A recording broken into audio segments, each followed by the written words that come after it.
Alors, le sujet, l'ère de la conscience. L'ère de la conscience. Au tout début, avec Laurence, on avait appelé ça Entrons ensemble dans l'ère de la conscience, qui était décrivait au fond ce qu'il y a dans ce bouquin, c'est-à-dire c'est un processus, c'est un parcours qui est proposé aux participants. Et finalement, après consultation d'amis, après plusieurs allers-retours, on Après s'est dit passage par le Brésil. passage par le Brésil, hein, donc on rend hommage à notre amie Déborah Nunes qui nous a dit, mais voyons, ce dont vous voulez parler, c'est l'ère de la conscience. Non, elle a dit c'est nul, C'est appelez-le évident. directement l'ère de la conscience. Voilà. Donc on pense que c'est un bon titre et on espère que le contenu est aussi bon que le titre. Et c'est de tout cela dont on va vous parler. Mais fondamentalement, il est conçu, ce livre, comme un guide. Comme un guide avec un parcours, avec des étapes qui est proposé. On peut le prendre d'ailleurs à n'importe quel endroit du livre. Hein. On peut démarrer par les univers galactiques et remonter vers soi, ou commencer par soi et aller vers les univers galactiques. C'est avec cet esprit de parcours qu'on va essayer de partager ce soir ensemble. Et ça nous a paru important de l'appeler l'ère de la conscience parce que nous pensons que nous sommes vraiment à ce moment-là particulier où ce sujet, ce thème de la conscience est, selon nous, celui qui fait ou qui fera bascule vers d'autres espaces, d'autres mondes, mondes nouveaux, mondes différents, nouvelle ère. Tout cela est un vocabulaire différent, mais qui veut dire un peu la même chose, c'est-à-dire un changement d'une très grande amplitude. Voilà la thématique.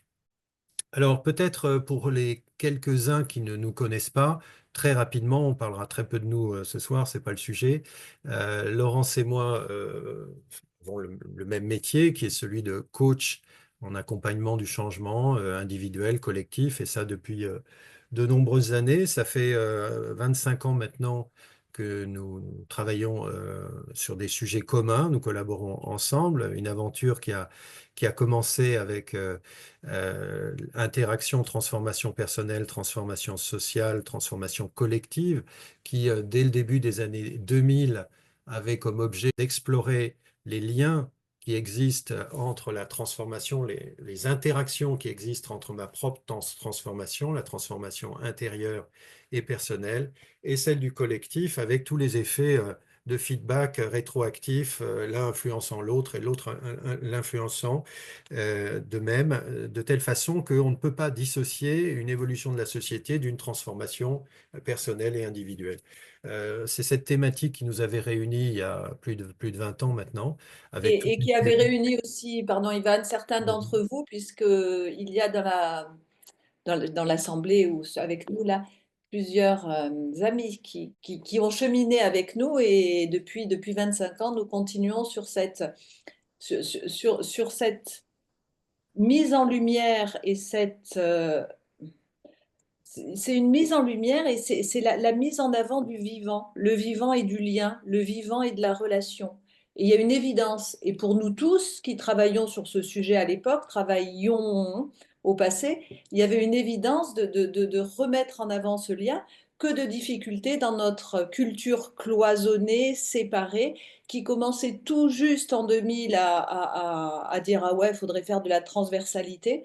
Et voilà, et on est un certain nombre, et vous êtes convaincus de ça aussi, de cette importance du lien. C'est en réalité une idée qui est assez subversive, tant la culture a du mal à l'intégrer. Il y a un truc. Alors de plus en plus, ça passe, mais on en est quand même, à la fois on a avancé, et on en est encore comme au début. C'est assez curieux. Voilà, je te laisse, Ivan. C'était le... Voilà, on en est encore qu'au début et probablement, selon nous, une des clés de passage, parce que effectivement, nous sommes tous bien peut-être formés et informés que depuis une vingtaine d'années, de tout ce qu'on a appelé l'intelligence collective, l'intelligence relationnelle, tout ceci a monté et monté très fort dans les collectifs et un nombre aujourd'hui très important de personnes à la fois ont été formés et accompagnent des collectifs et des personnes sur ces dimensions. Pour autant, il nous semble, et c'est une finalement des thèses du livre, il nous semble que l'ingrédient essentiel qui permet de basculer de changer véritablement de paradigme et de réalité, en quelque sorte, et on va y revenir, se situe autour du thème de la conscience, c'est-à-dire de l'ouverture que nous avons sur d'autres réalités, d'autres plans que nous portons, qui font partie de notre dimension humaine. Donc peut-être, juste pour terminer la présentation de comment on est arrivé à ce livre, donc en 2020, avec Laurence qui avait écrit un très bon bouquin aussi que je recommande, Oser l'invisible, Laurence me dit, mais pourquoi on ne ferait pas quelque chose dans l'esprit TPTS, c'est-à-dire transformation personnelle, transformation sociétale d'il y a 20 ans, en intégrant ce paramètre qui nous paraît essentiel, qui nous paraît être à la fois le marqueur et l'élément de bascule vers autre chose sur le thème de la conscience. Et c'est ainsi que nous avons, pendant 4 ans, eu la joie et le plaisir, et nous continuerons en fonction de la demande, bien sûr, d'animer donc ces séminaires que nous avions intitulés, que nous avons intitulés Réussir le passage, en 3 temps. Qui sont très justement les 3 temps qu'on retrouve dans le livre L'ère de la conscience. Euh, Merci. voilà.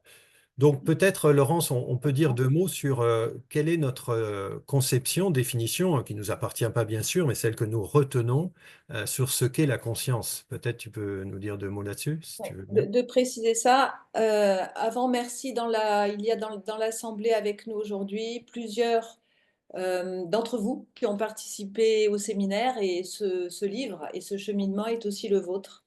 Voilà, nous avons grandi ensemble et appris ensemble. Donc un grand merci d'avoir rendu cela possible. Pour la conscience, alors, pour connaître certains d'entre vous et savoir comment vous vous positionnez par rapport à la conscience, vous le savez, mais je vais le rappeler quand même pour clarifier notre posture à Ivan et moi-même. Qu'est-ce que la conscience? Personne n'a de définition exhaustive et finie de ce qu'est la conscience. Il y a un consensus pour dire que c'est un processus réflexif qui fait que nous sommes conscients d'être conscients, conscients d'être en vie. Mais une fois qu'on a dit ça, on n'a pas dit grand-chose. D'un point de vue scientifique, il y a 2 approches se dessinent depuis quelques décennies et surtout ces dernières années. Il y a l'approche scientifique locale qui a prévalu longtemps et qui est encore dominante, à savoir la conscience est une production de la matière, en l'occurrence de notre cerveau. Et sans cerveau, il n'y a pas de conscience. La conscience est une production du cerveau. Ou une approche, et donc la conscience est locale. Et depuis quelques années, notamment sous l'impulsion de Mario Beauregard et de quelques scientifiques, une approche dite post-matérialiste. Et cette approche a une proposition totalement différente. Elle dit que la conscience est un champ d'information non local qui existait avant notre naissance et existe après notre mort. La conscience est première. Donc on a vraiment deux visions radicalement différentes de la conscience, 2 visions scientifiques radicalement différentes. Et cette vision post-matérialiste, elle révolutionne totalement la perception que nous avons de nous-mêmes et de ce que nous appelons la réalité. Elle révolutionne en tout cas nos représentations communes de ce que nous pouvons appeler la réalité. Voilà, on ne va pas entrer dans le détail, on le commentera peut-être, on ira plus loin au fil de la présentation, Ivan. Euh, pour ceux qui sont intéressés, vous tapez manifeste pour une science post-matérialiste sur Internet et vous trouverez les liens à la fois en termes de présentation de ce que l'approche post-matérialiste et des scientifiques qui adhèrent à cette vision-là. Ivan et moi, c'est pour ça que c'était important de le dire en début de rencontre, nous nous situons clairement dans une approche post-matérialiste. On n'a pas la prétention de savoir ce qu'est la conscience, mais notre expérience de vie nous amène à dire que la conscience va bien au-delà d'une seule production de notre cerveau. Et, fort de cette perception-là, qui devient une conviction, fort de cette perception-là, notre deuxième conviction est de dire que toute approche du changement aujourd'hui, si on veut véritablement créer du nouveau, devra intégrer la question de la conscience, s'inscrire dans une vision holistique de l'être humain, tout comme la médecine bénéficiera à s'inscrire dans une vision holistique et toutes nos activités humaines certainement en bénéficierait. Voilà d'où on parle, comme on dit dans Oui. les réunions. Oui, pour me situer dans ce que tu viens de dire et le dire de la même façon, on aura beau avoir toute la technologie qu'on veut, et on voit à quelle vitesse aujourd'hui la technologie évolue, si c'est le même logiciel de représentation de ce qu'est la vie et de ce qu'est un être humain, nous continuerons inlassablement à produire la même chose, c'est-à-dire ce que nous voyons aujourd'hui dans le théâtre de nos vies et de nos sociétés humaines. Donc pour un véritable changement, quel que soit le domaine, y compris d'ailleurs dans le domaine technologique, il est à peu près certain qu'avec une autre conscience, une autre technologie, un autre type de technologie émergera. Une des questions que nous avions abordées dans un groupe, c'était qu'est-ce que serait une technologie basée sur l'amour? Qu'est-ce que serait une technologie basée sur l'amour? On dit tout le temps que la technologie est neutre, la technologie n'est pas neutre. Elle reflète une pensée, une conscience et une conception du monde. Donc, notre parti pris, c'est de dire, changeons de conscience, hein, ensemble, et on va voir comment, et c'est enclenché depuis des millénaires pour un certain nombre d'entre nous. Nous arriverons de cette façon-là à quelque chose de radicalement différent. On continue? On continue, Allez, on ça y va? va. Alors, On vous a pas encore lassé, ça va. ce que nous allons faire, c'est vous présenter le livre. Il est conçu en trois parties qui reprennent les titres des séminaires, mais c'est pas pour vous parler des séminaires, c'est pour vous dire que pour nous, c'était le chemin d'évolution qui nous semblait cohérent de proposer, parce que d'abord, il correspondait très certainement à ce que nous-mêmes avons vécu dans nos parcours personnels, et il correspondait au cheminement que nous avions envie de proposer aux personnes qui nous feraient la confiance de travailler avec nous. Et ces étapes sont venues d'ailleurs progressivement. On l'a conçu, on s'amusait, on se raconte la vie comme on a envie de se la raconter. Donc pour nous, c'était véritablement un chemin initiatique. C'est à ce niveau-là de profondeur et de sacralité qu'on l'a posé comme un chemin initiatique où chaque étape est l'occasion véritablement de se réinterroger sur soi. C'est en fait, il y a plein de portes d'entrée pour tout ce qui concerne la réponse à la question qui suis-je en fait, parce qu'in fine c'est ça. Qui suis-je dans le monde et qui ai-je envie d'être et de faire dans le monde? C'est ça la question. Et en quoi je suis heureux d'être et de faire cela dans le monde? Donc, c'est la quête d'alignement et c'est une quête d'alignement initiatique. J'aime bien dire le Laurence, politique initiatique.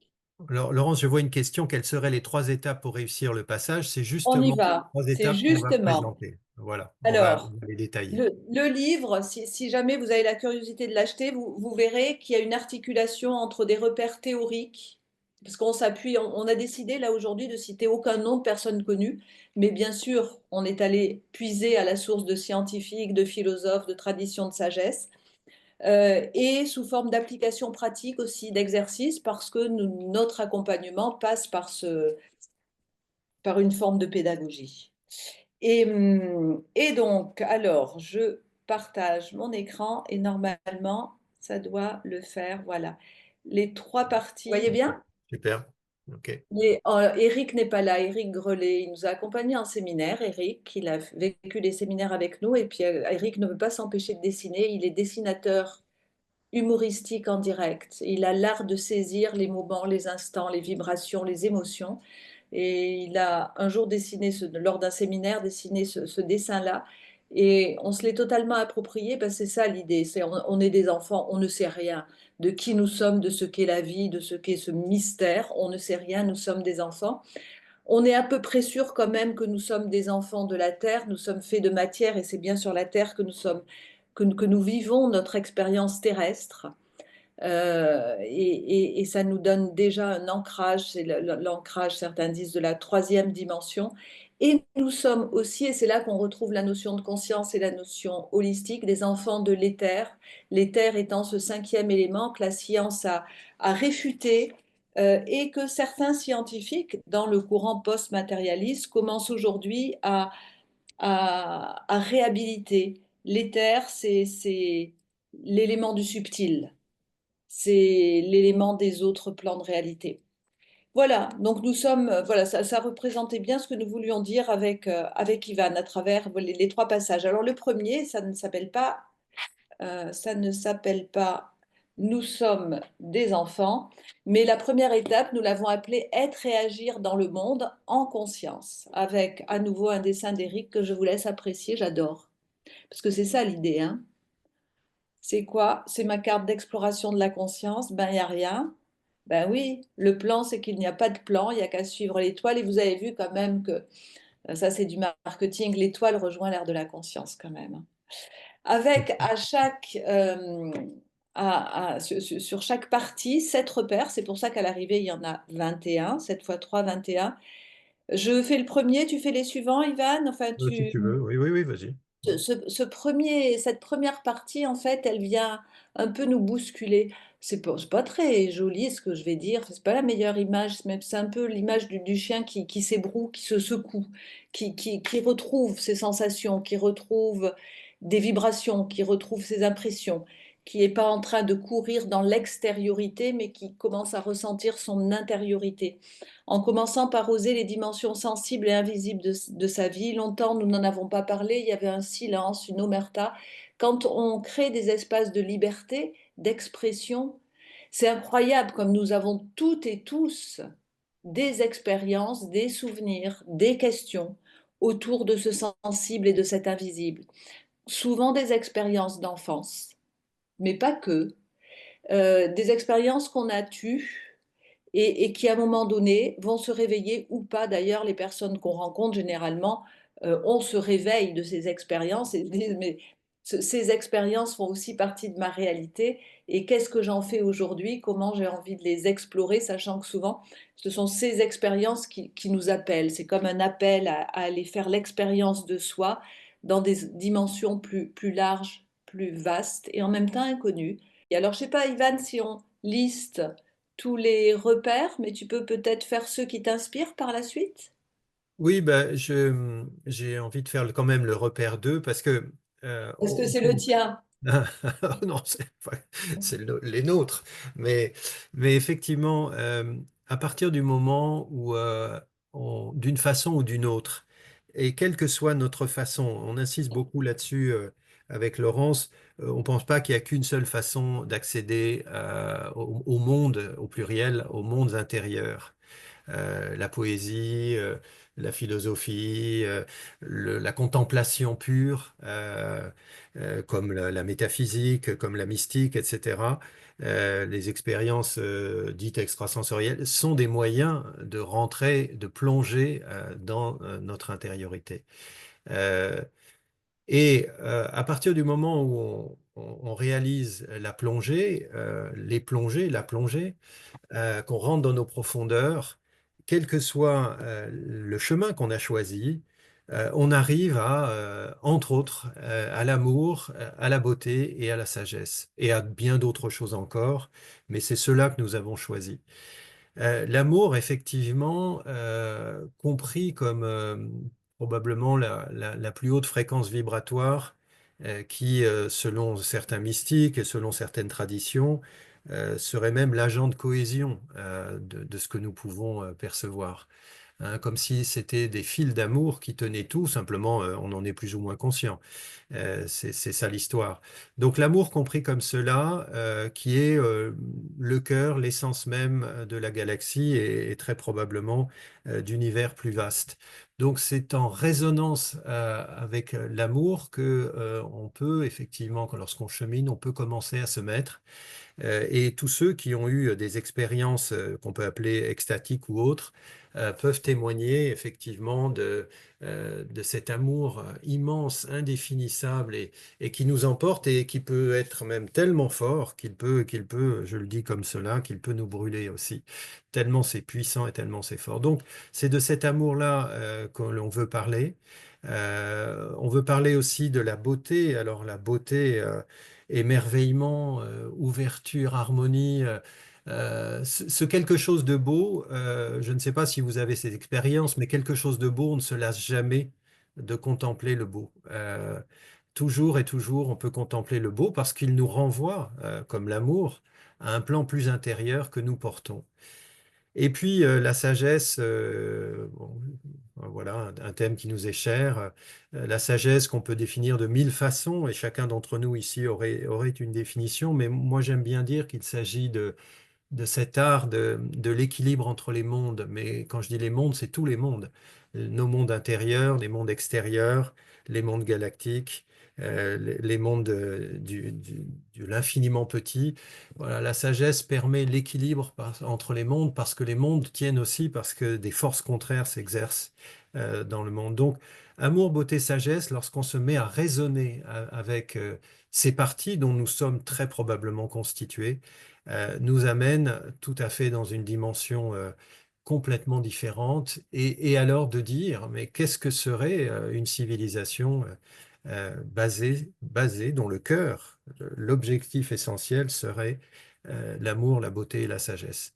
Ça ouvre en tout cas des perspectives que nous avons, me semble-t-il, en tant qu'humains, encore faiblement explorées, même si beaucoup de réalisations humaines ont été faites sur ces bases-là.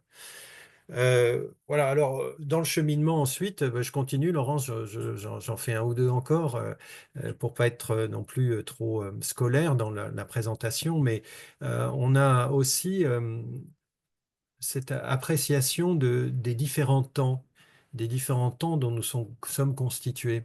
Nous savons tous que nous sommes réglés, c'est le cas de le dire, par Chronos. Nous sommes réglés par le temps linéaire, qui est en grande partie une construction humaine. Pourquoi 7 jours, pourquoi pas 10, comme dans certaines traditions, pourquoi l'heure à 60 secondes, etc., enfin la minute 60 secondes. Euh, Bon, une construction, mais néanmoins dont on a besoin pour fonctionner en 3D. Mais très vite, dans nos expériences, nous apprenons aussi à nous mettre en résonance, surtout si on en est conscient, avec le temps long que les Grecs appelaient aion, le temps cyclique, le temps éternel en quelque sorte, hein, dont certains ont beaucoup parlé, le mythe de l'éternel retour notamment, mais pas seulement.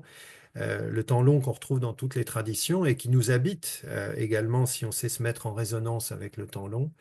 Et puis le fameux kairos, ce temps de l'instant, hein, le kairos qui est représenté par un être qui a des ailés avec une balance, qui est le temps de l'instant, le temps, dirait Jung, des synchronicités, le temps où l'instant, le moment où un choix est possible, où quelque chose d'imprévu, quelque chose d'inopiné se présente à notre conscience et qui résonne avec quelque chose que nous portons, un sens, une signification que nous donnons à cet instant, qui nous permet d'opérer un choix. Et nous dit Philippe Guillemant, on va citer une ou deux personnes quand même, parce que c'est intéressant, de prendre peut-être un couloir du temps différent de la trajectoire sur laquelle nous étions. En tout cas, apprendre à vivre avec les temps fait partie d'être et agir dans le monde en conscience.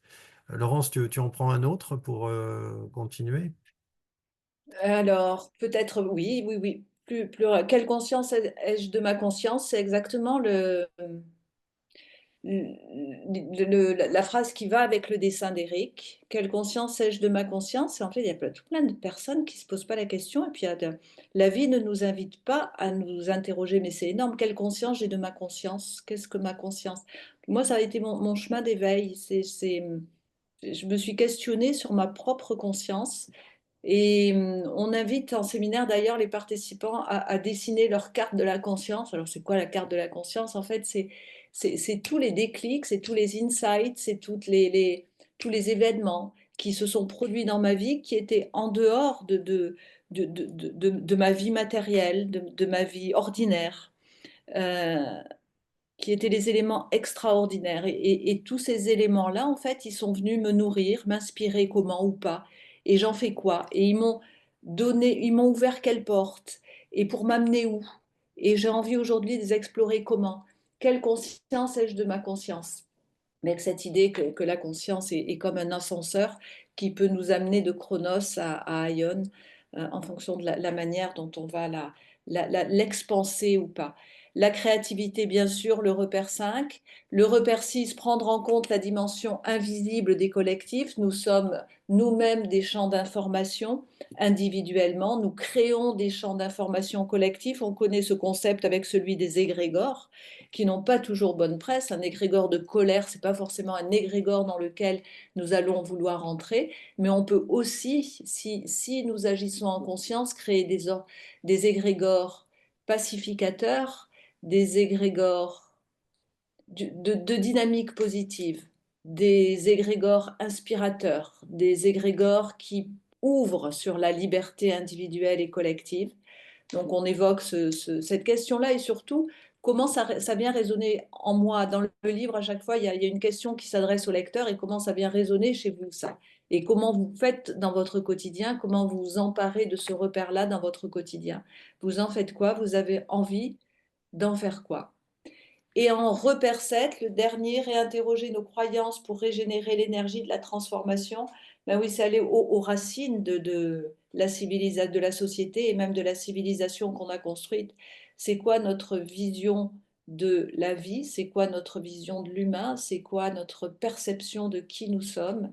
C'est quoi notre perception de qui nous sommes individuellement, mais aussi collectivement? On retrouve là notre TPTS, l'interaction entre la transformation personnelle et la transformation sociale. Et Ivan parlait d'amour tout à l'heure. C'est quoi notre... Parce que l'amour, c'est un idéal. Amour, amour, amour. Dans les chansons, dans les poésies, voilà, on a envie d'amour, d'accord. Mais quelle place on laisse vraiment à l'amour et à l'ouverture du cœur dans nos sociétés? Alors bien sûr, on pourra dire qu'il y a de l'utopie dans cette vision-là. En même temps, les utopies d'aujourd'hui sont les réalités de demain, pour peu qu'on les fasse vivre et qu'on les alimente. Et en fait, nous sommes nombreux à avoir la conscience que ces repères, et chacun les formulera à sa manière et les vivra à sa manière, sont des repères qui nous permettent réellement de construire, de conscientiser un autre socle pour avancer individuellement et collectivement dans la construction, dans la construction sociétale. Cette première partie du livre, et je le répète à chaque fois, il y a une interaction avec le lecteur et nous livrons aussi des témoignages personnels, Ivan et moi, de nos propres cheminements. C'est vraiment une invitation à se questionner. Et là, on est content, on était content quand même, mais peut-être on se trompe, et celles et ceux qui ont vécu les séminaires avec nous, vous pourrez nous dire si vous trouvez que c'est vrai ou pas. On arrive à parler de tout ça sans faire référence à aucune obédience religieuse ou idéologique ou à aucun dogme, aucun cadre. On s'appuie avant tout sur, bien sûr, sur une inspiration, nos propres chemins spirituels et c'est sur une inspiration initiatique, sur une vibration, euh, mais sur aucun dogme religieux. C'est-à-dire que c'est une démarche qui est avant tout une démarche ontologique, c'est avant tout une démarche anthropologique. C'est découvrir qui nous sommes et grandir, passer du... Alors, je ne sais pas si on passe du stade de l'enfance à l'adolescence ou de l'adolescence au préadulte. J'aurais envie de dire qu'on, je sais pas, hein, je ne sais pas bien si on entre dans l'adolescence ou si on est juste en train d'en sortir, mais en tout cas, c'est d'avancer dans cette idée de grandir à nous-mêmes. Voilà pour la première partie. Veux-tu rajouter quelque chose, Ivan? Bon, on pourrait parler longtemps, mais je pense que là, c'est intéressant à ce stade qu'on ait un petit partage avec ceux et celles qui le souhaitent. Alors, je vois Colette qui essaie de dire quelque chose, mais ton micro est coupé, Colette. Ça y Ah, est, je l'ai branché là. Ouais, on t'entend. Oui. Moi, je voulais simplement témoigner. Alors, c'est pas une question, mais c'est plutôt la réponse qui est venue en moi pour avoir participé aux 3 séminaires, que ce premier volet, euh, moi, je l'ai vécu comme une sorte de coming out spirituel. C'est-à-dire que ça m'a permis de me poser dans ma vérité spirituelle. Et comme vous avez dit, c'est-à-dire indépendamment de tout dogme ou obédience, etc. Et c'était ce que j'attendais de manière diffuse et c'est venu, et c'était magnifique. Voilà. Mhm. Merci. Il y a cette idée de réintégrer la dimension spirituelle, spiritus, le souffle de la vie dans notre vécu quotidien, social, sociétal. Il y a cette idée-là. Alors, j'en profite, Colette, pour dire comme ça, là, on n'est pas du tout en train de faire de la pub pour les séminaires pendant tout ce webinaire, juste le plaisir de vous présenter le livre et de partager, si vous prenez la parole ou écrivez dans le chat, parce qu'on n'a pas organisé et qu'on a décidé qu'on n'en organiserait pas et qu'on ne mettait pas de date tant qu'on n'avait pas un groupe. Donc, on organisera uniquement si on a des demandes. Donc voilà, on n'est pas en train de proposer des séminaires du tout, du tout, du tout. Mais en revanche, oui, de faire un retour d'expérience de notre cheminement, ça oui. Mais je reviens, je ne peux pas m'empêcher, désolé, hein, de penser à ce chien qui s'ébroue, quoi. Et une fois qu'il a fini de s'ébrouer, il continue à s'ébrouer, parce qu'au début, quand on commence, et même quand on est en chemin, il y a toujours à enlever, à dépoussiérer, à reconfigurer. Avoir conscience de la conscience. Ben, Conscience. ouais. Quelle conscience j'ai de ma conscience? En fait, ça commence par des questions très simples.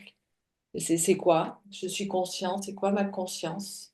D'abord, ça peut commencer par un questionnement juste de ressenti, un questionnement intellectuel, cognitif, mais c'est quoi pour moi? Comment ça se fait? Et c'est commencer à appréhender le fait qu'il y a quelque chose de vertigineux quand même dans cette expérience humaine. Je suis conscient d'être conscient. Ben alors on peut dire, ben oui, c'est la vie. Et alors?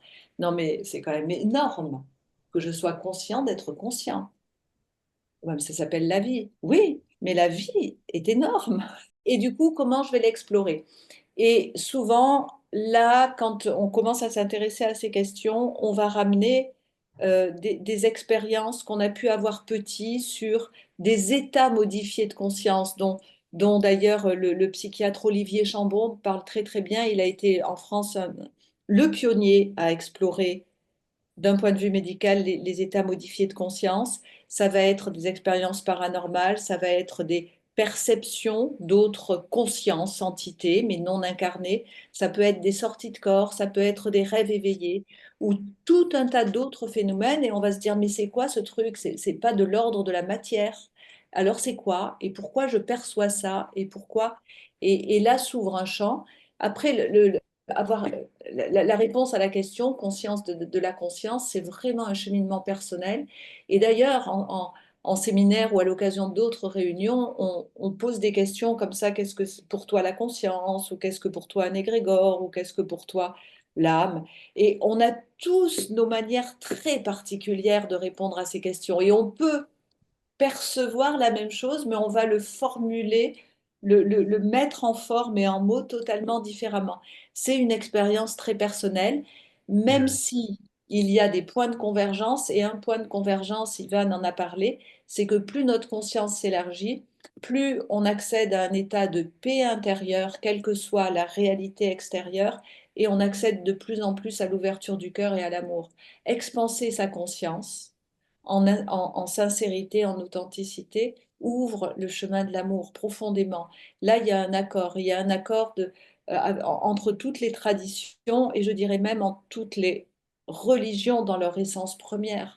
Le voyage intérieur ouvre le chemin de l'amour et le chemin de l'amour ouvre le chemin de la paix. Le chemin de la paix ouvre le chemin du partage et de la coopération. C'est pour ça que la intériorité, extériorité, l'un ne peut pas aller sans l'autre. Je veux changer l'extériorité, ok, va à l'intérieur de ton intériorité.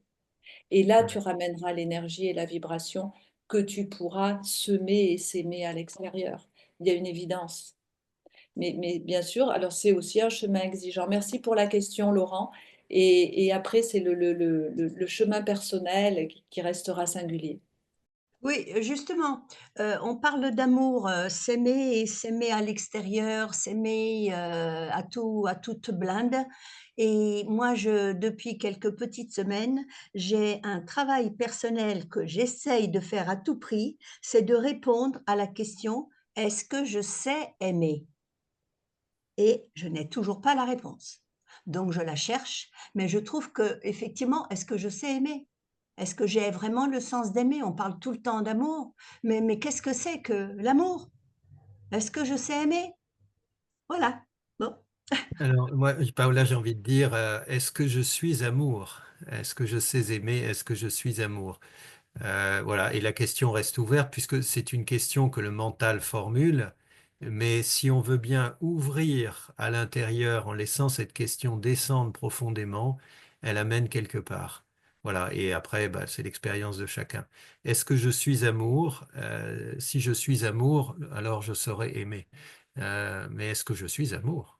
Est-ce que ça veut dire quelque chose ou est-ce que c'est... Parce que ça permet de faire le lien avec ce que Laurence disait.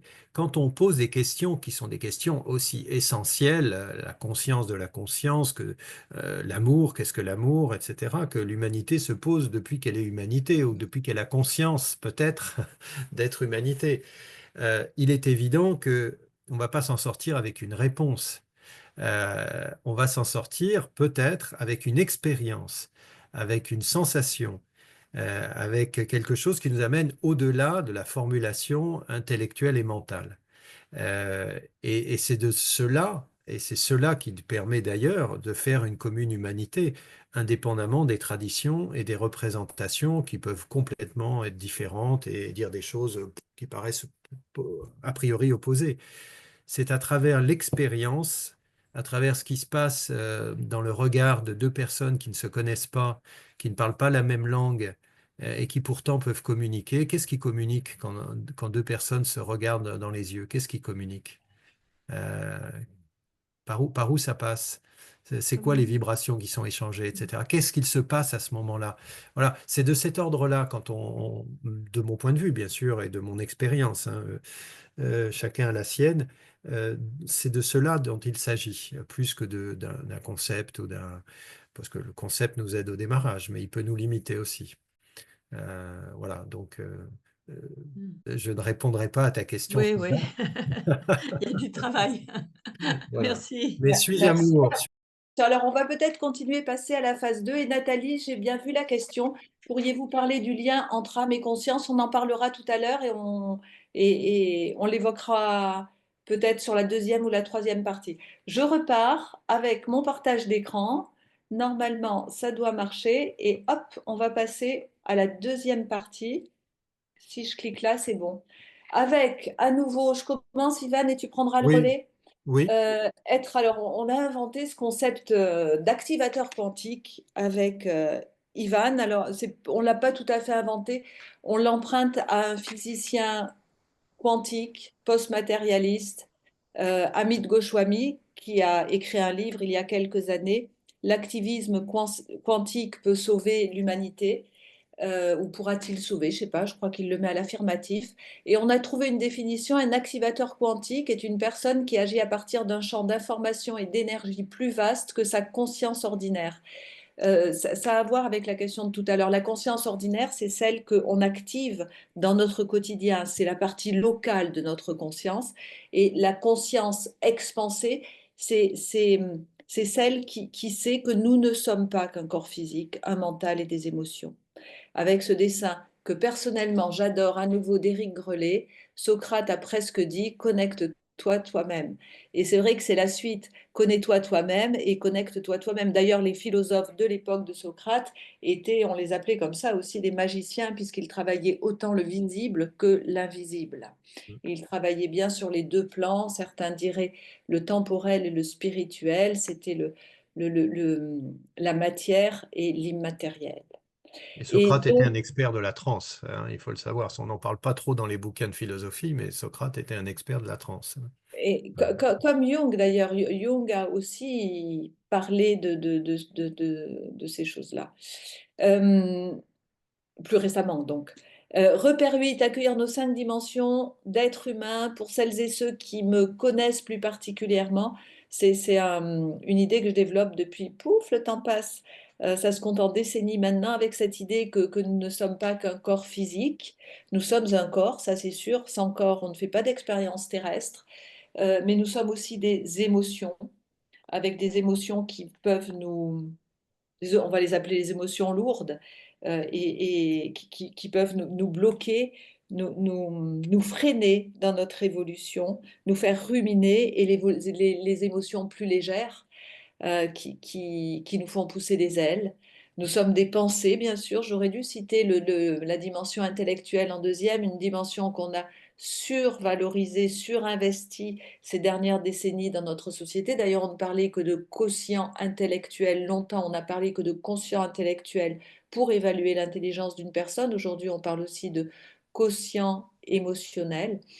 Euh, mais c'est quand même assez récent. Et on parle aussi de conscience spirituelle, faisant référence à notre quatrième dimension, cette dimension justement qui nous permet d'accéder au vivant en nous, à cette question du mystère. Mais c'est quand même très bizarre que je sois en vie, quoi. Et que je sois conscient d'être en vie, conscient d'agir dans ce monde-là. Voilà, le spirituel, après chacun trouvera ses repères dans le spirituel. Et la cinquième dimension, à titre personnel, j'ai ajouté plus récemment d'ailleurs dans Oser l'invisible, c'est la dimension holistique. La dimension holistique, elle nous dit qu'aucune de nos cinq dimensions n'est plus importante que les autres. Mais quand on a reconnu et quand on a équilibré en soi sa dimension physique, sa dimension émotionnelle, sa dimension intellectuelle et sa dimension spirituelle, alors on peut trouver sa singularité, sa signature vibratoire et se mettre à danser et à faire danser en nous toutes les dimensions. La dimension holistique, Eric Berne en parlait, qui parlait le fondateur de l'analyse transactionnelle, il disait quand on devient un adulte intégré, c'est-à-dire un adulte qui s'est libéré des injonctions soit de l'enfance, soit les injonctions parentales, à ce moment-là, il était absolument aligné et il accédait naturellement à plus grand que lui. Et il y avait une conscience naturelle, il avait observé ça en tant que psychologue transpersonnel, il y avait une conscience naturelle de sa grandeur personnelle, mais aussi de sa connexion aux autres, de la connexion au vivant, aux vibrations du vivant et de la connexion à l'univers. J'aime beaucoup cette notion de l'adulte libéré, mais bien sûr, avant d'être l'adulte libéré, il faut s'être décontaminé de toutes les croyances et les émotions qui peuvent venir nous freiner. Et du coup, je prends le repère 9, Ivan, on le sait tous et toutes, c'est de rester dans cet état d'alignement dans la conscience de Chronos, de Kéros et d'Aion en permanence, instant après instant, parce que tout est là et tout est juste. Bon, c'est un grand travail. Là encore, on pourrait dire c'est de l'utopie. Non, on peut très bien le faire et on peut très bien, à titre personnel, je suis optimiste et je pense qu'on va, même si ça prend du temps, vers une société qui nous offrira la possibilité de faire cette expérience de nous-mêmes. Basarab Nicolescu, physicien quantique, un des premiers physiciens quantiques en France à avoir communiqué, disait que ce chemin de connaissance de soi devrait être un chemin reconnu, reconnu dans la Constitution et dans la Déclaration universelle des droits de l'homme. Tout être humain a le droit d'avancer vers la connaissance de lui-même. Oh, ben je te laisse comprendre le quantique si tu veux commencer. Alors, comprendre le quantique est un bien grand mot, mais plutôt comprendre ou intégrer ce que le quantique peut nous apporter dans nos représentations du monde. Le quantique, donc, Amit Goswami, quand il en parle, on l'a cité, il dit, bon, la physique traditionnelle, c'est celle des objets, la physique quantique, c'est celle de la conscience. Elle a comme objet ou sujet la conscience. Et ce que le quantique nous enseigne, la représentation du quantique, qui n'est pas qu'une représentation, puisque nous sommes tout de même composés de l'infiniment petit dont on parle dans le quantique, hein, avec toutes ces notions que vous connaissez très bien, d'intrication quantique, de monde probabiliste, nous amène à considérer qu'il n'y a pas de monde extérieur à nous. Alors, comme ça, là, intellectuellement, on se dit, oui, oui, non, je suis d'accord, il n'y a pas de monde extérieur à nous, mais il n'y a pas de monde extérieur à nous. Ça veut dire que nous sommes en co-création permanente avec, j'allais dire, tout l'univers, très certainement, avec donc déjà les éléments qui nous entourent, ceux qui sont visibles, et que toute apparition dans le domaine du visible trouve son origine quelque part en lien, un lien avec ce que je porte et ce que je suis, que j'en ai conscience ou pas. C'est quand même tout à fait révolutionnaire de voir le monde comme cela. Co-création permanente avec le monde, synchronicité qui viennent m'informer de toute une série de choses dont je ne suis pas forcément conscient, mais qui justement permet une révélation au sens premier du mot, hein, qui permet de montrer quelque chose que je porte, que je ne vois pas, ou qui m'indique, qui me donne une information qui va être utile dans le pilotage de mon véhicule terrestre. Donc le quantique nous amène surtout à pouvoir, je vais dire, assouplir notre représentation du monde, tout en se basant quand même sur quelque chose de tout à fait réel, en tout cas de tout à fait décrit par ceux qui parlent de ces univers quantiques. Monde probabiliste, donc rien n'est écrit, mais tout est écrit et il s'agit pour nous de trouver le chemin qui va correspondre à ce que nous portons à l'intérieur. Mais que portons-nous à l'intérieur? Qu'est-ce qui me guide sur mon chemin de choix dans des univers probabilistes?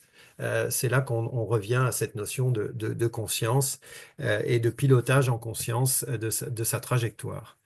Voilà, bon, on pourrait beaucoup parler du quantique sur ce qu'il nous apporte, mais moi je retiendrai essentiellement ça, si je devais dire quelques mots sur comprendre le quantique, en tout cas comprendre ce qu'il amène comme changement dans ma vie. Et du coup, on s'est, pendant nos séminaires, on s'est entraîné ensemble à dire, mais c'est quoi le vadémécum? Alors, le vadémécum, vous savez tous, c'est ce guide qui nous permet effectivement de savoir, comme un guide, un vadémécum. Il y a une définition que j'ai oubliée officielle du vadémécum, Laurence, mais c'est le guide qui nous permet C'est un guide que l'on garde sur soi, voilà, que qui l'on garde. contient des règles d'or et qui sert de repère. Voilà. Ces règles d'or, au fond, elles peuvent être différentes pour chacun. On l'a fait émerger dans nos groupes une série de repères du type je reste conscient instant après instant, du moins je m'efforce de l'être, du type je m'aligne, du type j'accueille l'inattendu dans ma vie. Donc quand je dis j'accueille, c'est pas juste une idée, c'est l'inattendu vient me percuter, agréable ou désagréable, je l'accueille, etc., etc. Et chacun d'entre nous peut élaborer comme ça une série euh, oui, de règles d'or hein, qu'on garde près de soi, qui nous permet effectivement de faire ce travail en conscience et qui nous permet d'être conscient de nos inconsciences et de plus en plus et de moins en moins, de plus en plus à être conscient de cette part immense qui est tout ce système dont nous ne sommes pas conscients qui pilote notre quotidien et notre destinée. Donc c'est réduire le champ de l'inconscience en quelque sorte grâce à une représentation du monde qui est basée sur le quantique, c'est-à-dire extrêmement ouverte et en co-création permanente qui permet effectivement de modifier nos trajectoires et de vivre plus conscient, sans dire totalement conscient, parce que ça, je ne sais pas si ça existe sur Terre, mais en tout cas plus conscient avec certitude. C'est ce que nous apprennent tous les chemins d'intériorité. Et allant avec ça, évidemment, au fur et à mesure de mon avancée, de la découverte de mon inconscience de façon plus consciente, si je le dis avec humour, euh, arrive ce moment permanent et nous sommes dans un de ces grands moments où nous avons à apprendre à désapprendre et à construire des repères qui ne sont pas nécessairement, puisque nous en avons tous embarqué, hein, si je peux dire, des repères dont nous avons hérité, mais des repères que nous co-construisons avec nos nouvelles réalités. Et là, il y a désapprendre. Et désapprendre, c'est particulièrement exigeant et difficile parce que effectivement, ça vient nous bousculer sur nos systèmes de représentation, de croyances, de ce qui est juste, de ce qui n'est pas juste, de ce qui est vrai, de ce qui n'est pas vrai. Et c'est un chemin extrêmement, effectivement, exigeant, mais c'est ce que nous permet le fait d'être complètement en connexion, en ouverture, connecte-toi toi-même. C'est ce que cette ouverture d'activateur quantique permet. Et puis, effectivement, dans Et là, je t'interromps pour Oui. répondre à la question de Nathalie, je crois, sur conscience, âme. Alors, je ne vais pas partir parce que je n'ai pas du tout les réponses sur la différence entre l'âme, la conscience, l'esprit. D'autres se sont livrés à la précision de cette typologie. Juste, on peut renvoyer au film de Valérie Seguin sur l'âme, l'âme 1, l'âme 2, où elle laisse des personnes s'exprimer sur ce qu'est l'âme pour elle. Mais là encore, apprendre à désapprendre, on se questionne ensemble sur qu'est-ce que c'est l'âme? Est-ce qu'on a tous une âme? Est-ce que j'ai une âme? C'est comment tu définirais l'âme? C'est incroyable comme on a tellement peu l'habitude de parler de ces sujets-là ensemble dans le champ relationnel, social, je veux dire laïque, non religieux que ben, on est un peu comme des enfants, quoi. On est comme des enfants à tâtons, à chercher les mots, à s'apercevoir. Est-ce que tu dis la même chose? Enfin, on est en train de reconstruire un bien commun. Nous n'avons plus ce bien commun. Voilà, c'est ça. on réapprend ce bien commun, et ce bien commun, il est super important. C'est le philosophe Patrick Vivray qui un jour a dit ça. Il m'a dit, et j'ai retenu, euh, ce qui n'existe, ce qui n'est pas nommé collectivement, n'existe pas dans notre réalité collective. Et c'est super important de parler, de, de, de remettre en question et de redéfinir les notions fondamentales qui font à la fois ce qu'est l'être humain et ce qu'est la société. Parce que si on ne fait pas ça, en fait, on passe à côté et ça n'existe pas dans notre réalité collective. Je ne sais pas si je vous vais partager la puissance que cette phrase a eue pour moi, mais je me suis dit, bon sang de bonsoir, mais c'est sûr, il faut parler de ces sujets-là ensemble, même si on est maladroit, même si on est comme des enfants, ce n'est pas grave. On fait revivre ces réalités-là et on leur donnera la forme qu'on a envie de leur donner. Voilà, donc ça a à voir aussi avec l'âme et la conscience.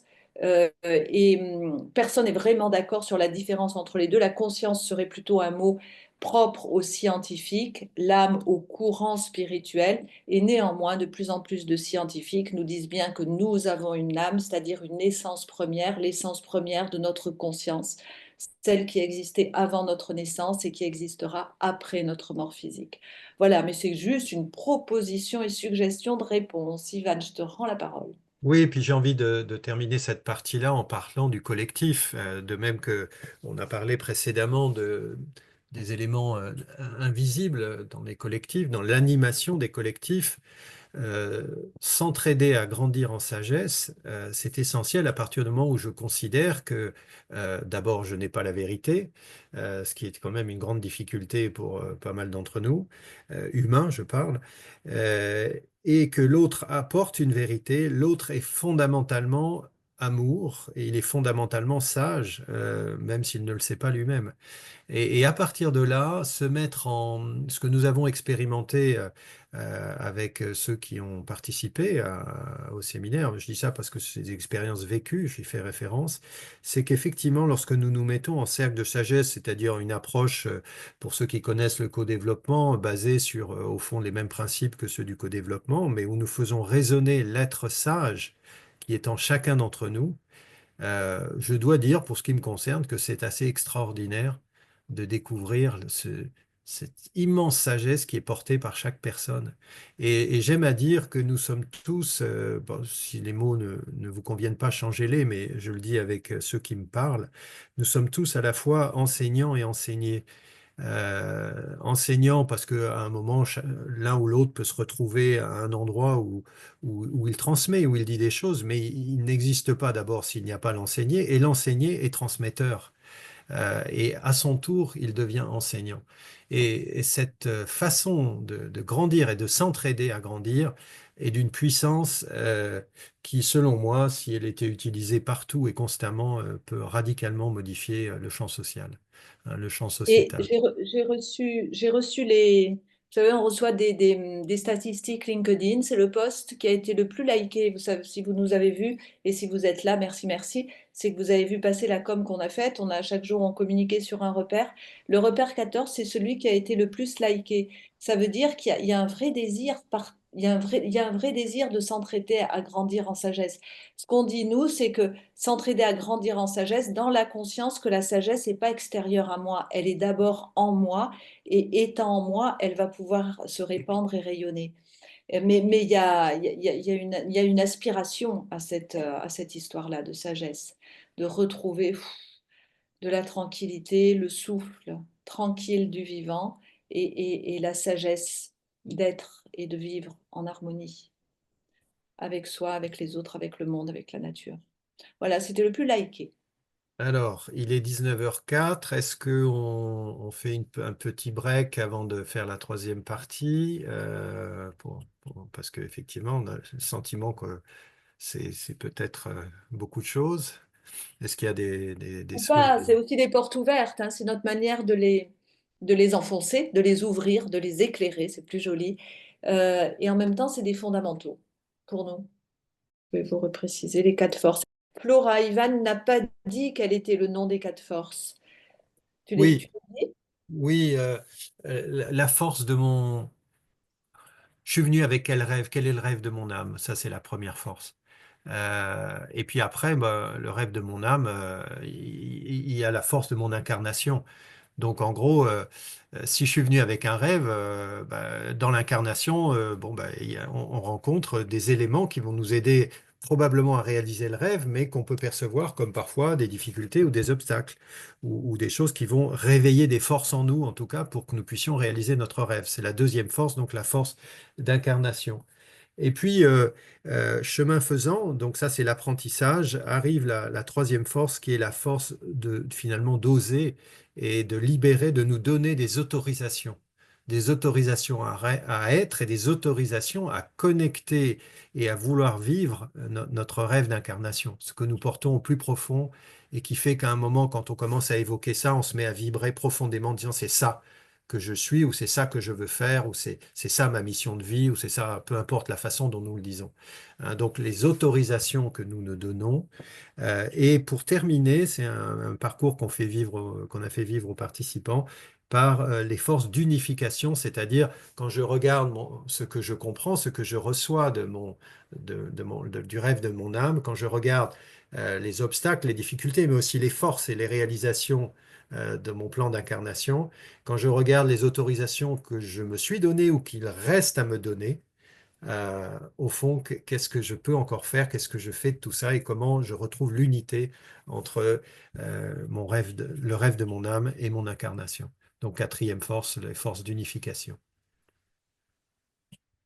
Merci Jacques qui confirme à travers, qui ajoute à travers son parcours le passage de la civilisation de l'avoir à la civilisation de l'être aussi. C'est ça, à travers les quatre forces, c'est ça, c'est aller laisser notre être s'exprimer profondément. Merci Jacques pour ce message dans le chat. Merci. Et avec cette idée, même si je reprends l'expression de porte ouverte parce qu'il y a quelque chose qui pourrait paraître de la banalité, mais c'est un travail en fait de chaque jour, ce travail-là. Être un humain est un travail de chaque jour et c'est pas un travail fastidieux forcément parce qu'il y a des, il y a des, il y a des miracles, il y a des émerveillements, il y a des pétillances sur le chemin, on le sait tous sur le chemin, mais il y a aussi une discipline, il y a aussi un entraînement, c'est comme quand on décide de revoir son alimentation ou d'entraîner son corps régulièrement en faisant un peu de sport. Enfin, il y a une discipline à avoir qui après, au bout d'un moment, n'est plus une discipline. Et c'est sûr que les jeux faciles et le zapping et la matérialité que nous propose la société peuvent aussi nous attirer parce que bah, c'est plus facile. C'est plus facile et on se pose moins de questions, mais avec le risque de partir dans des paradis s'ils ne sont artificiels, des paradis qui sont dans l'illusion du bonheur par la matérialité. Donc il y a une espèce de... Ce changement d'air, il va pouvoir avoir lieu que si on se redresse et si individuellement on se fait vraiment confiance et on, on prend plaisir à ce chemin qui nous fait grandir en verticalité. Et on se rencontre à ce moment-là à des niveaux de conscience plus élevés les uns et les autres. C'est pour ça que beaucoup d'entre vous nous sommes rencontrés à cet endroit-là. Alors, je ne dis pas qu'il est mieux ou moins bien, mais il est plus ample, il est plus libre. On a beaucoup plus de place pour respirer, on a beaucoup plus de place pour imaginer, on a beaucoup plus de place aussi pour créer. Et on a beaucoup plus de place aussi pour se rencontrer les uns les autres, dans l'authenticité. Quelque chose a changé, rien n'a changé pourtant, parce que nous nous sommes expansés, quelque chose a changé, à la Sophie dit, fois dans ouais. notre regard et dans la rencontre. Sophie nous dit plus facile, mais moins magique que ce chemin. Peux-tu compléter, préciser ta pensée, Sophie? Que ce chemin d'initiation auquel vous nous invitez en ouvrant toutes ces portes. Et tes portes sont magnifiques. Tu es l'illustration. Tu es l'illustration des merveilles qu'il peut y avoir derrière ces portes quand on ose les franchir. Et derrière ces portes, il y a des merveilles qu'on ressent, des merveilles qu'on voit et des merveilles avec lesquelles tu deviens co-créatrice d'une autre réalité. Sophie fait un travail merveilleux de création, notamment par le dessin, pas que, absolument fabuleux de connexion. Et ça, c'est parce qu'à un moment donné, le chemin t'y a conduite, mais tu as passé les portes, tu as passé la porte et tu as fait Alice qui tombe dans le terrier du lapin, même si Alice n'est pas la plus belle, la plus jolie des métaphores, mais quand même. Elle passe de l'autre côté. Narnia, quand on passe la porte de l'armoire, toi, ta porte était différente. Elle t'amène sur un chemin de co-création absolument merveilleux. Et quand je dis co-création, en fait, je suis très... Parce que tu co-crées avec ce nouvel univers-là. Tu es d'accord avec ce que je dis? Ouais, je suis tout à fait d'accord et je dois dire aussi que d'avoir participé à vos séminaires, ce qui a été fondamental pour moi, c'est de ramener tout ça vraiment dans le quotidien, dans la matière, dans ma vie, voilà, de rejoindre mes espaces en fait.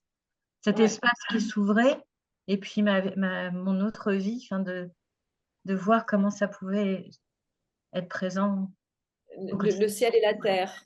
On Alors, monte, mais pour faire redescendre, pour ensemencer sa vie sur terre. Ouais, alors, à propos d'ouverture, et là, c'est très connecté à ce que dit et ce que fait Sophie aussi, je pense qu'il est temps de passer vers nos imaginaires, notre Alors, conscience on va galactique. aller plus vite, peut-être. Oui. Encore un dessin d'Éric qui n'est pas là, mais nous lui dirons qu'il nous a manqué. Voilà, s'ouvrir à notre conscience galactique. Troisième étape, on va aller plus vite. La sagesse, c'est l'équilibre entre les mondes avec ce joli dessin qui nous emmène dans l'univers. L'univers, vastitude, émerveillement. On dit, les scientifiques nous disent, chiffre officiel de la NASA, je ne sais pas s'il faut la croire, mais c'est ce qui se dit, 2000 milliards de galaxies, j'imagine même pas. Nous, on est dans une toute petite galaxie qui s'appelle la Voie lactée qui contient 200 milliards d'étoiles, 200 milliards d'étoiles, j'imagine même pas. Donc 40 milliards ressemblent à notre Soleil, 40 milliards d'étoiles qui sont identiques, qui seraient identiques à notre Soleil. Et nous disent toujours les scientifiques, 300 millions de planètes pourraient héberger une forme de vie, avec des débats entre scientifiques. Du coup, est-ce qu'on peut rencontrer des formes de vie exogènes ou pas? Oui, non. Il y a la contrainte du temps, il y a la contrainte de la vitesse de la lumière, mais si l'univers est courbe, on peut. Bon, en débat, ça c'est le débat des scientifiques. Les, les personnes qui sont dans la spiritualité ou dans l'expérience spirituelle, dans l'expérience éthérique, dans l'expérience astrale, dans les sorties de corps ou la visualisation, on dit, bah oui, c'est évident que l'univers est peuplé, parce que nous, on ne s'intéresse pas à ces chiffres et à cet univers observable, mais il y a tout plein d'univers parallèles, il y a d'univers subtils, euh, et, et les chamans et toutes ces personnes-là, et là un petit clin d'œil à Guy, toutes les personnes qui sont dans le spiritisme disent, bah si, c'est évident, il y a d'autres plans de réalité, d'autres consciences.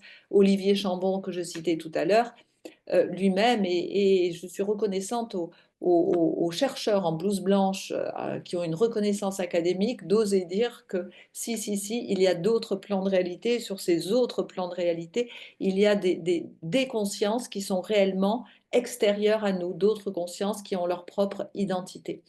C'est un peu tout ça qu'on va aller explorer quand on entre dans ce troisième espace, dans ce troisième temps du cheminement, voyager dans les galaxies, comment on voyage et comment elles nous inspirent, en quoi elles nous inspirent, à la fois immensité, émerveillement, poussière d'étoiles, et en même temps peut-être à un moment donné la réalisation que toutes ces galaxies sont en nous et nous sommes nous-mêmes l'univers. Tu n'es pas la goutte d'eau dans l'océan, disait Rumi, je crois. Tu es la goutte qui contient l'océan. Donc, oser explorer la richesse des imaginaires galactiques. Je parlais des médiums, des chamans, il y a aussi les ufologues qui vont explorer, et puis quelques scientifiques post-matérialistes eux, vont regarder, et leur manière de regarder, leur manière transdisciplinaire de regarder va remettre complètement en question notre compréhension de l'histoire de l'humanité, de l'histoire de la vie sur Terre, de l'histoire des civilisations. Et c'est là qu'il va falloir, on disait à l'étape 2, apprendre à désapprendre et construire nos propres repères. Notre vision même de la vie sur Terre et des civilisations est en train d'être totalement chamboulée. Et on va entendre de tout, du vrai et du pas vrai, du vrai qui est peut-être faux, mais du faux qui est peut-être vrai, et qui est peut-être vrai à l'instant T et qui l'est plus à l'instant T plus un.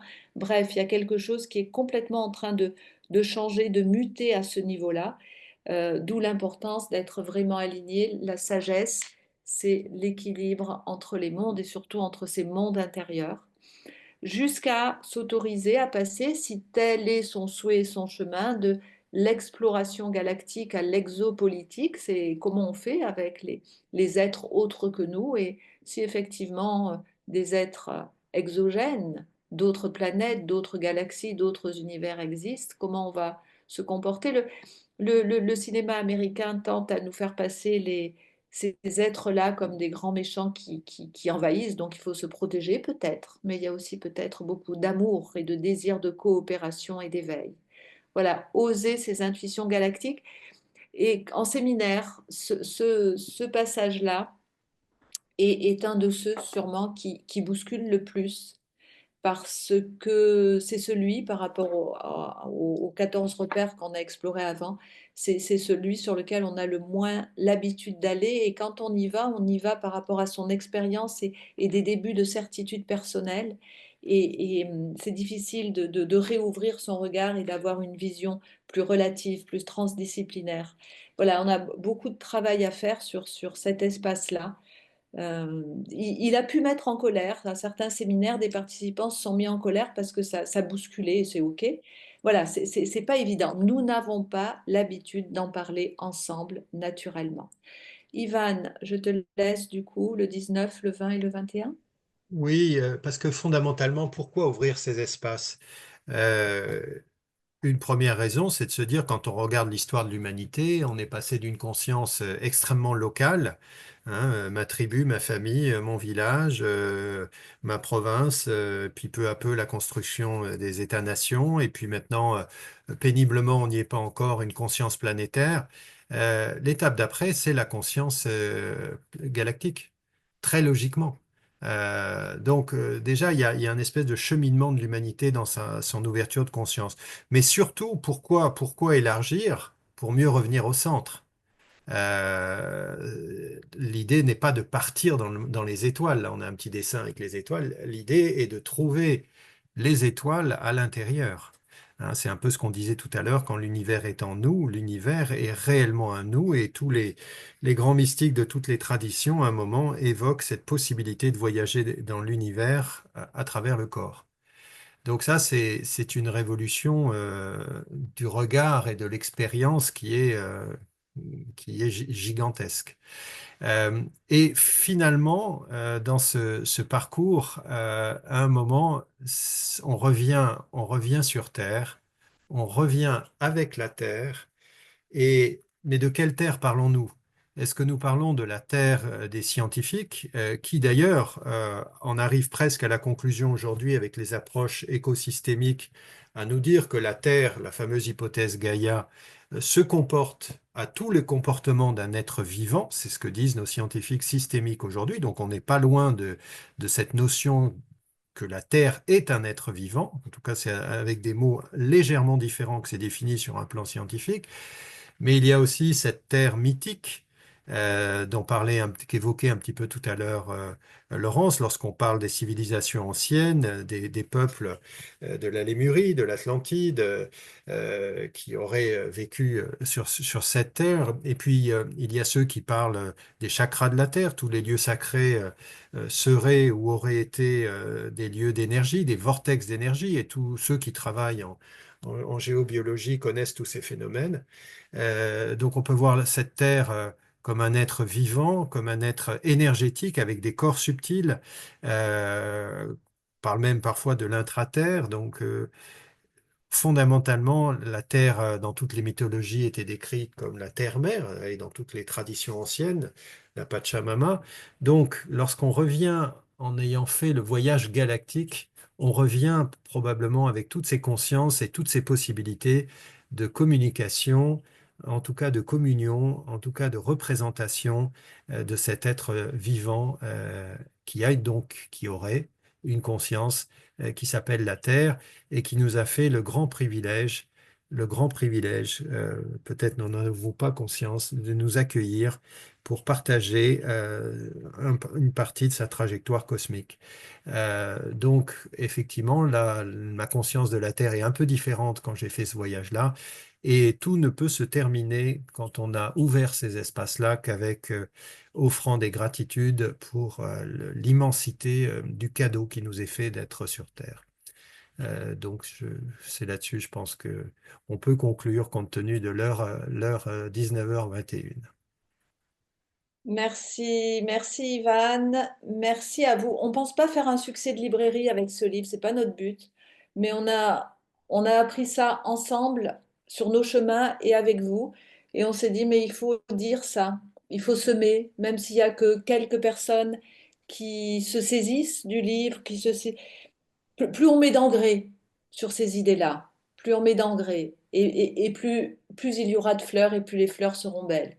Et on verra bien, semons, semons, il en restera toujours quelque chose. Les seules fleurs qui ne pousseront pas sont celles des graines que tu n'as pas plantées. Je ne sais plus qui a dit ça, c'était un responsable de l'UNESCO.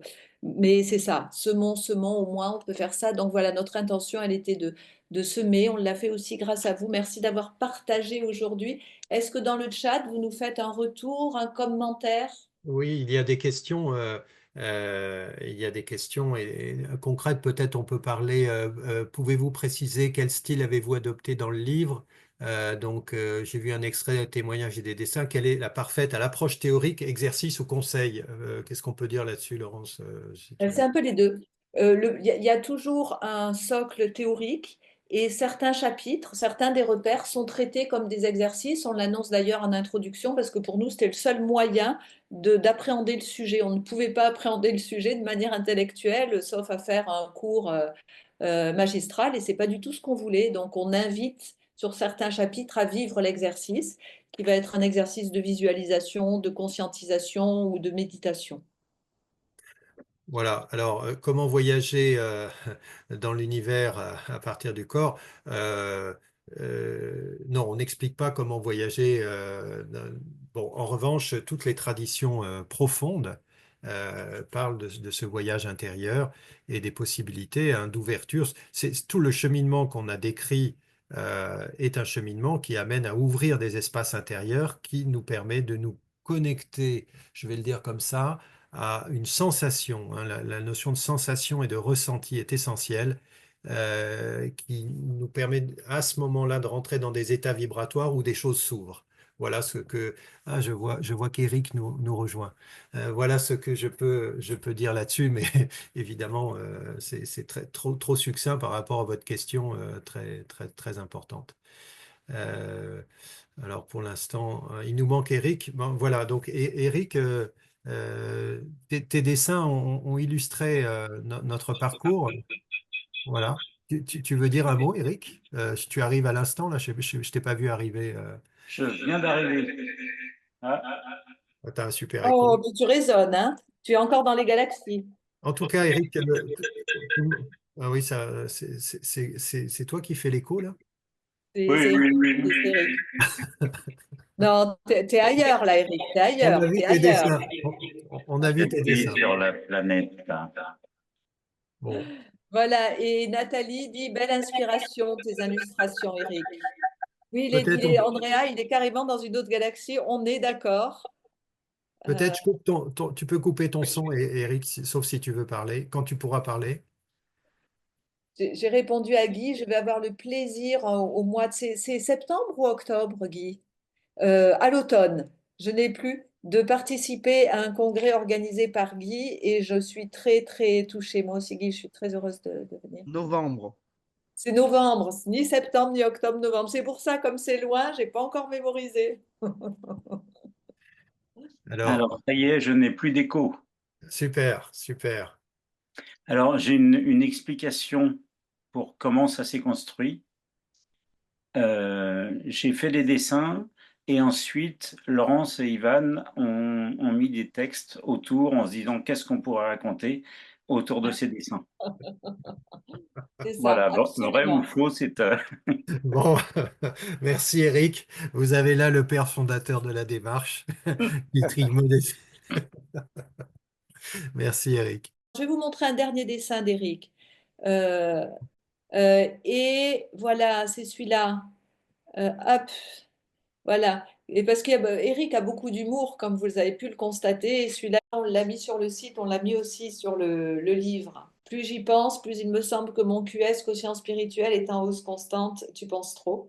Les dessins d'Éric, vous pourrez aussi les retrouver, et pas tous, mais c'est un peu plus sur le site rdelaConscience.com. Et vous pouvez également, via ce site, trouver les coordonnées pour le livre. Ivan, le mot de la fin? Ben, le mot de la fin, moi, c'est plus plus qu'un mot, c'est un sentiment, une sensation, d'abord de gratitude voilà, d'avoir passé ce moment-là avec vous, de résonance. Moi, en vous voyant et en vous ressentant, j'ai la conscience qu'on est voilà, un collectif, même si chacun d'entre nous est différent à son parcours et sa trajectoire, mais un collectif voilà, de conscience qui est réuni dans un moment très particulier, qu'on s'enrichit les uns les autres de façon visible comme maintenant, mais aussi de façon invisible, dans les transmissions d'informations que nous faisons ensemble, dans les actualisations.